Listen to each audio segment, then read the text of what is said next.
Yeah, we're out here in the middle of nowhere with no reception, no tracks even in the snow here, just us in our car, 20 kilometers away from civilization. And so hopefully we get back here okay.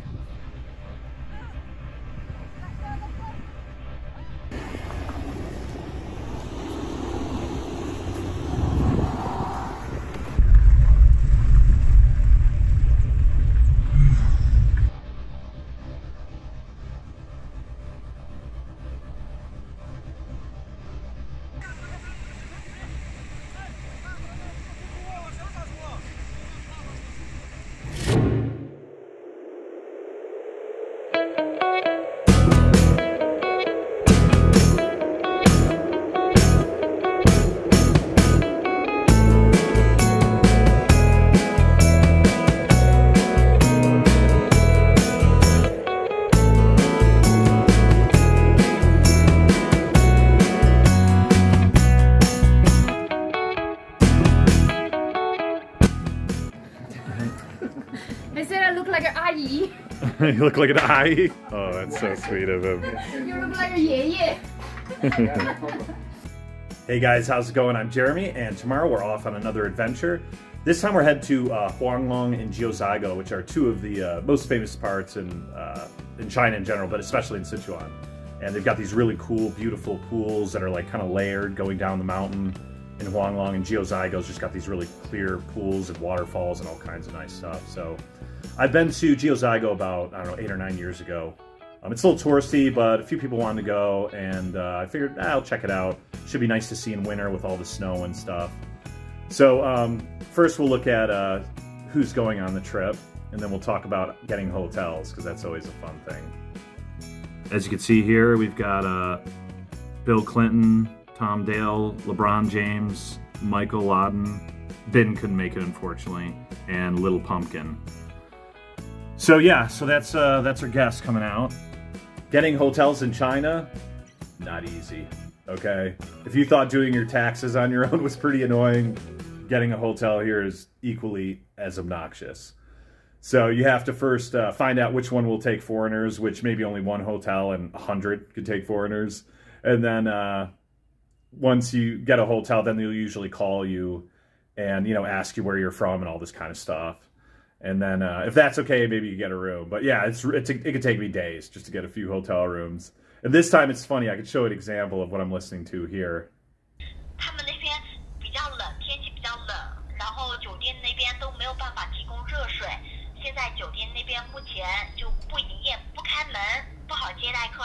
So 没有热水吗？对，没有热水，整个村好像都没有。 So this time it wasn't just the questions about like, oh, are we foreigners, where are we from, or going and stuff. This is, they're like, oh, there's no hot water in any of the hotels. So like my first 4 hotels got canceled. They're like, there's no hot water. All the pipes are frozen. So I think we're sharing rooms as far as showers go. So it's a little obnoxious. Nice, so we're out here on day 1, almost to Huanglong. It's about 6 hours from Chengdu. The traffic coming up here was not bad at all. There's not too much traffic, so this is one of the easier rides I've had to do in the area. Hopefully the hotel has no issue taking us. They called me yesterday and they're like, can you change your reservation to, you know, yesterday basically? And I'm like, no, I plan to go there the next day. So I never know what people are thinking often, but I think we'll have a good trip. We couldn't get all the tickets for the park in advance because of passport numbers. They can't figure them out in the Chinese system. They're used to ID or something with numbers. But anyway, yeah, got some nice guests. We had some nice conversations the last few hours, so it should be fun.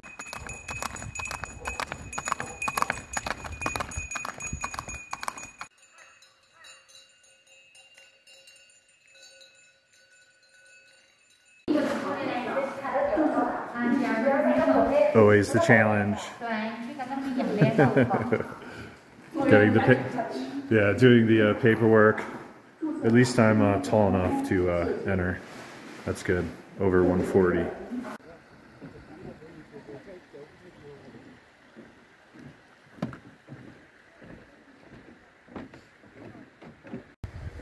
Yeah, so the hike up there was pretty good. It's about 2 hours, 20 minutes or so. It's only 4 kilometers to the top. And I was a little worried about the steps being really icy and stuff, but it wasn't too bad. So you don't have to worry. If you come in the winter, they shovel it off a bit and it's not too bad. So the other issue is, you know, obviously some areas are frozen here. Some of the pools, about 2/3 of it. So I was a little worried, like for instance, the top area has the biggest pools. And I was like, oh man, if everything's frozen, you know, it'd be a bummer to come up here only to see the small ones. But you can actually see the most beautiful pools at the top pretty easily. So, so it's cool. I mean, you can come out here like, you know, in April, it might be a little bit more pretty, for instance, but there's gonna be like 5,000 people out here. Right now, we've only got about 100 people out here. So there's no people. I think the price is like, you know, 1/3 of the normal price. There is a cable car you can take halfway up, and we actually were gonna take it because I thought it was included in the ticket, and they didn't end up, it's closed in the winter, I guess. Which, actually, I'm glad I didn't take it because we would have finished this way too soon. I mean, only 4 Ks up. I mean, that's not that bad, right? In the winter, there's not too many places to eat or anything like that, so bring some snacks and whatnot. And yeah, we're gonna head down now and head to the other hotel and do a little barbecue and stuff. And tomorrow, hopefully, we're gonna check out this place, Hongxing Lake, which is really beautiful. I'm not sure if we could get in though, because they usually, it's kind of technically closed to the public, so I gotta kind of sneak in a bit. And I think the road will be pretty snowy. But anyway, so yeah, so we'll see how that goes. And yeah, the hotel last night was cool. You know, the people were really friendly. We had like a yak stew and stuff like that. And the rooms were warm. We had electric blankets, and there was actually floor heating there and stuff. So yeah, it was really cool. And actually, they technically, as usual with this, always with hotel problems, right? They technically weren't allowed to take us, but they did anyway. You know, it's off season. There's no one around, so no one would know about it. And they just took the Chinese girl's ID to check us in, basically. So yeah, so that was a good experience. And like I said, the ride up here wasn't too bad. There's some snowy sections around here. It is a little bit dangerous. You gotta have, I luckily have some experience being from Buffalo driving in the snow. But yeah, don't go too fast on any inclines or declines or whatever, because you know, that obviously could be really dangerous. If you're out here in the winter at high elevation, you're definitely gonna want to have some chains for your tires, because you could definitely get stuck in some areas for sure. So anyway, good day. Just couldn't get better weather. I mean, just blue skies out here. You know, it's like, I don't know, 40 degrees or something, 5 degrees Celsius. So a little cold, but you know, nothing too bad. So everyone's enjoying so far. No issues with altitude. Where we slept last night was around I think 2850, which usually isn't a problem for altitude sickness. And today we went up to like, I don't know, 3,500. So I generally don't think people having issues till about 37 in my experience. But if you're a little sensitive to that, I would take some medication. You know, just the pipes are frozen in most of the hotels. So at the hotel we were at yesterday, they only had, you know, the hotels, the rooms downstairs had hot water. The 3 rooms basically. And me and the other girl didn't have any hot water or water in general in our rooms. So we just went down to the other rooms to shower and stuff. So that's another little issue you might have if you're traveling out here in winter. But yeah, the benefit is, I mean, as you can see, I'm walking around here. There's not any people around, which I enjoy. If this had 5,000 people, I mean, there'd be just no way I would enjoy that this much, right? There's also a lot of other awesome hiking trails I've done around here. Like right where we were at the top, where those beautiful pools are. If you're on the other side there, I've done some epic hikes up to Shuibaoding and stuff like that, kind of near the city of Songpan. So maybe I could put some links below or whatever. And so there's also just a great area of hiking anyway if you're not doing like this touristy kind of places. Still some awesome alpine lakes up here, real close by. And they also got, like the hotel we were at, they got some horse trekking. So they could organize horse trekking up to like some of those lakes and stuff around. And besides this area too, like if you go up to Langmusa, which is still another like 6 hours or so near the Gansu border, that's also another really epic area. You have Roar Guy, these like Tibetan plains that are super nice, really wide open. Some cool hikes up there and biking, and some hot springs, stuff like that. So there's a really nice area, Aba region, all basically North Sichuan, more or less. And then you could even go into southern Gansu, which is still like a Tibetan area that's got some really cool things like Jagana, things like that. So you could always keep that in mind if you're heading up.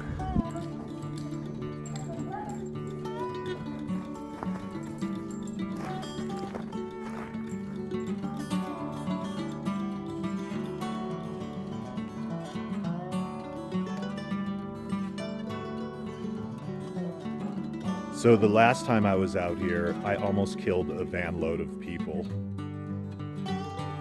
I nailed it going in fine. We did the hike, and then when I came out, I thought I had it fine, and I must have been at a little bit of an angle, or maybe I hit some sand, I'm not sure, but the wheel came off, and it was in the air, and everyone was still inside. I had 9 passengers, and luckily everyone got out okay, and you know, we called for help, and we were waiting actually for a car to like pull it out, and eventually, because there was a bunch of trucks waiting that were doing construction on that road, and eventually like a dozen guys pushed the vehicle so it was back up on the side. I was able to drive it out, but that could have been a huge disaster. You know, I don't know how easily it is to get out of a van when there's like raging water. You know, the guys might have been okay, and maybe the girl in the front seat. I'm not sure. Most Chinese people can't swim. I think there was only one Chinese girl on the trip. But man, what a disaster that would have been. You know, they would have lost all their luggage and passports and things like that for sure. And possibly their lives, obviously. So yeah, it was really pretty insane trip. And then I had to drive back that night. So we did this long hike, and then I had a you know, a 10-hour drive back to Chengdu, and you know, in the rainy season on these shitty roads, really, really sketchy. One other funny thing on that trip too is that the Russian guy was sitting in the passenger seat the whole way, and he doesn't know English, and but he knows some Chinese, and I know some Chinese. So it was kind of funny. We're on this long journey for like 10 hours, and we're just talking to each other in like shitty Chinese. You know, it's like, you know, Ni xi huan huo guo? Oh, she, wo she. You know, like, do you like hot pot? Do you like this food? Where are you from? This kind of thing. It's really funny, like, me and this Russian dude just having this small talk in Chinese. This is actually our guest house, which, you know, it took me a minute to find it because you wouldn't even know it's a hotel. And then, yeah, you just got nice mountains all around here and stuff. So we could always go hiking in some other areas. But yeah, there's no doubt that Hongxing Lake is one of my favorite alpine lakes. But yeah, I'm going to imagine there's too much snow up there, because even in this town and these areas have a lot of snow, and this is just like, I don't know, let's say 3,000 meters, and the lake's at like 4,200. So that means we drive into about 35, 36. So I don't know if I could drive 10Ks in the snow and ice, and I couldn't imagine getting stuck out there. So that might be a mission fail, but I'll go check it out in a little bit. And then, yeah, tomorrow we got Jiuzhaigou, which is awesome, and then we'll head back. The hotel here was cool, you know. It was like really nice family. The lady's just awesome smile, and super nice. But yeah, super basic. All the pipes are frozen, so there's only one bathroom basically we could use. We couldn't get a shower. So tonight at least we got nice hotels. Man, you got to feel bad for these dogs out here in winter. But I'm glad he's tied up, because they are insane. It's kind of the dogs you see in all these Tibetan areas, a Mastiff kind of dog, just going crazy. So yeah, poor guys up there all night. It's tough life for the dogs. Go back in here in our little heated room. Oh, nice. You're going for the local tradition here, huh? That's not a good sign. That's locked. So we just saw a guy drive around here, right here. So I don't know. Might be able to drive around. It's a tough call. Yeah, so we luckily got through and got further actually than I went last time, because there's a road that goes further in now. It was only tarmac for a little bit, for about, I don't know, 2/3 of it. But anyway, yeah, so we snuck around where I saw that one van go, and it was kind of bumpy for, you know, it was only about 50 meters, and they could kind of get out on the main like dirt road that goes into there.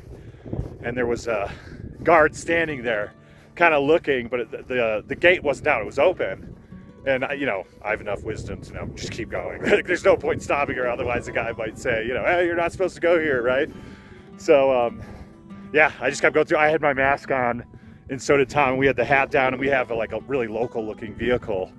So there's not a, you know, he assumed we're just local guys coming through, right? So yeah, you go down there and it's dirt road for like, I don't know, a couple kilometers, and then you hit some tarmac. And but the only problem with the tarmac, there's a lot of snow on that, so you got to go still really slow. I mean, you can see everything I'm walking on now. It's all yeah, about 3 inches of snow or 4 inches. So yeah, we got all the way further than I went last time, probably about a little better than, I don't know, 8 or 9 kilometers down that road, which obviously would have taken us, you know, 3 hours of hiking. So it's kind of good to be able to you know, take the car up as far as we can, basically. And yeah, I just put on the chains on the tire because we eventually kind of stopped, and I was like, you know what, it's probably safer to have the chains on the tires anyway.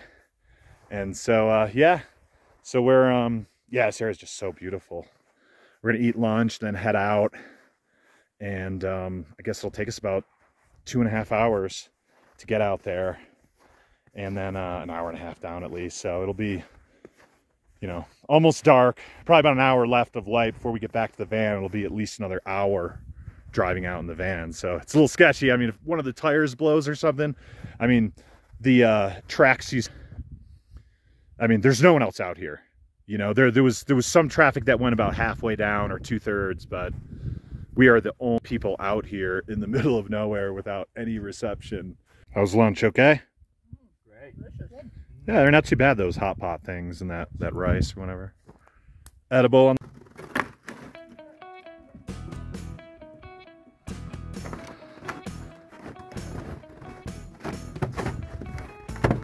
there's where the end of the planks go up to there. I don't know, another kilometer up or so. Always a bummer to see this kind of stuff, but it's there. Whew. Nice out here, huh?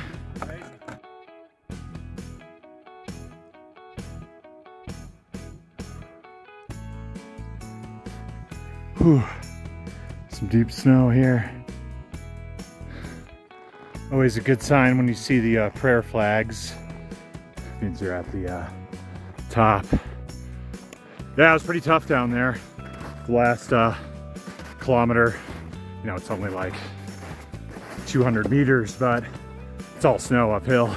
And there was a little bit of an animal track for part of that way, but you've got the you've got a boulder field, and you don't know, you know, where the gaps are. There could be a huge hole that's like, you know, a few feet deep, and you could break your leg or something. So you have to like feel everything out with your pole and everything. So yeah, it's pretty much at the top now. Just get a quick view with the drone, head back down. The ladies started off at the bottom there, you know, a kilometer from here, and they turned back because it's going to be tough, not just getting up, but getting down. You know, it's going to be like we're going to be sliding on our ass. Yeah, so it's almost 3 hours here just to do 4 kilometers. So that's what elevation's like when you get up to, you know, 4,000 meters or so. Man, it's just, you're out of breath every, you know, 20 meters. You got to stop for a couple of minutes, and really tough, especially all the snow I'm walking through right now. It's like, you know, it could be a foot deep. But although it is really pretty up there, it's basically just a big white circle, right? Because everything's frozen now. And so actually, you know, I mean, it was still cool to hike up there. But the view in summer with the blue mixed with the green and stuff's a little cooler. But it's still awesome to get out here. I mean, we didn't see one person. We saw a bunch of deer. which is pretty rare because, you know, when you're in the States or a lot of places, like I'm from Western New York, I mean, you can see a deer in my parents' backyard every day. And a lot of places in the States or Europe and stuff. And man, I've been in China 10 years and I think I've only seen, I mean, I can almost count it on one hand maybe, or two, but it's pretty rare. You know, I don't know if it's because they ate them or what, but there's not too much wildlife you actually see out in even these remote areas, really. You know, on some of my Tibet trips or in Qinghai, or once in a while in a park, I'll see a deer or something like a ram or different types of, I don't know the specific name, but something similar to a deer anyway. But it's pretty rare. I imagine there's some cats out here and all kinds of interesting animals, actually. Saw a few pretty birds, but yeah, for the most part, super quiet out here. Obviously, we didn't see anyone because, of course, we were the only car that drove in here. There was no tire tracks and no foot marks anywhere, so I don't think anyone's been out here for weeks. And yeah, I could totally recommend people coming out here. You know, I mean, as you can see, you know, from the photos I've had and stuff, like it's gonna be a big tourist spot. And I don't know if they'll finish by this summer or in a couple years, but it's not gonna be the same. So I'm glad I've been here 3 times now and just had an awesome hike. Didn't see any people and had a good time, but it's gonna be a different place in a year or two. The only saving grace, the only positive aspects, like, I don't think a ton of people will come here, like, compared to Huanglong or Jiuzhaigou, because, I mean, unless they change that last part's like a kilometer straight up, real steep. So that's even when the ladies kind of came there, they turned back there, and so that might deter quite a bit of people, unless they're gonna let the horses bring them up, and maybe then they'll have quite a lot of tourists. Also, getting up there, it was in some areas you're up to your knees and almost up to my waist in some spots. So another reason I didn't do that last 200 or 300 meters to get a few better picks, because, you know, there's just all these snow drifts and stuff. And it started off only a half a foot of snow, and then it's a foot, and then it's up to your knees, and then it's you know, almost up to your waist. It's like just, and you're going uphill. It's just hard at 12,000 feet, you know. So yeah, I'll get down to the van. You can even look in the distance. You can see it's just the other side of the lake, and it's a couple kilometers from here. I can see smoke, so it looks like the ladies restarted a fire that we had at lunch, which is cool. Some guys actually made a fire down there, out there in the, actually that's not, it looks like a lake, but it's actually just a meadow. But there's like 5 guys up there. And so I'm thinking, like, oh God, please don't be like cops or someone to bother us, you know? It's like I always have this nice hike in nature. Just want to like get back to my van and leave. I guess just some younger guys doing some touring on their own or something, so that's good. At least no issues there. You know where that boulder was where we thought we were going to get stopped and then we went round? They're there? Their car is there. Okay, yeah, that's fine. We said, can we give them a lift to there? Yeah, that's okay. All right. Cool, yeah, it's better than the police. Yeah. They were together making a fire.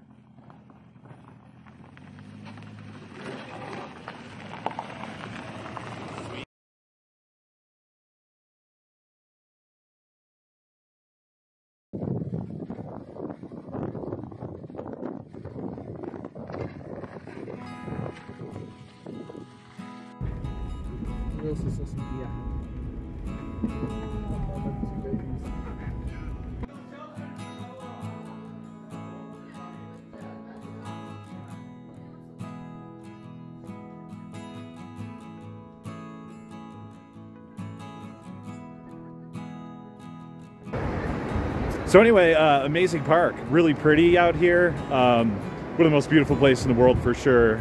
But just a little bit of a hassle in some ways. Like when you get into the park, for instance, like the one girl's got a Canadian passport, which isn't just numerals, it's got a few letters. And so she had, you know, it took her a few minutes to get in.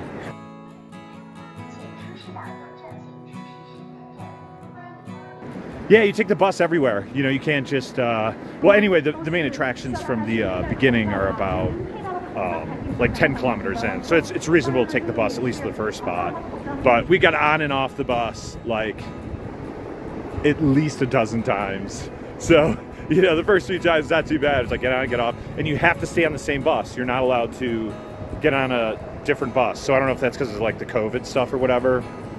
But anyway, yeah, it's cool. I mean, there's a lot of tourists out here. It's a Saturday. Obviously, it's the winter, so there's a lot less people. I couldn't imagine this place in the summer or fall. I mean, there's already, I don't know, a couple thousand people out here today. In a busy season, it would just be insane. You technically aren't supposed to use a drone here. I did a little bit anyway. I'm not sure if it's because of the cold or whatever, but I was having some problems with the drone still with... I forgot the memory card, so I bought another one and I put it in, and it was like not recording all the time okay, but yeah, so we're pretty much done now, and yeah, it kind of sucks because we've already been on the bus most of the day. And now we're gonna get in my van to go 2-3 hours back to where the hotel is in Songpan. But anyway, everyone enjoyed it. You know, everyone agrees it's definitely super, super pretty here. So even though it's touristy, it's still worth coming up here. You know, even if it is like, you know, it's like 8-9 hours from Chengdu. You can't fly up here. And the airport's about 2 hours from here. So that's a good option, but you could get a little bit of altitude sickness too.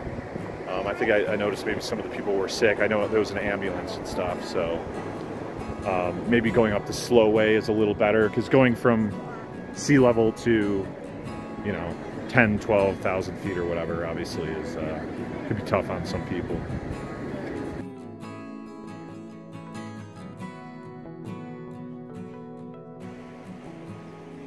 Yeah, so Jiuzhaigou was okay. In the end, it did get a little annoying. You know, the first 10 or 15 times getting on and off the bus was all right, but yeah, by about the 15th time, it got a little old. But anyway, yeah, we had a good time last night. We got a nice dinner, kind of, you know, a barbecue on a hot plate in Songpan, which is like an ancient town.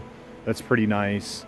And yeah, we headed out this morning, so we're just, we're about halfway back to Chengdu now. Pretty scenery along the way, a decent amount of trucks and stuff, but it's not too bad. About 6 hours from Songpan to Chengdu. Cool, so if you found the video beneficial, like and subscribe, and I'll see you guys on my next trip.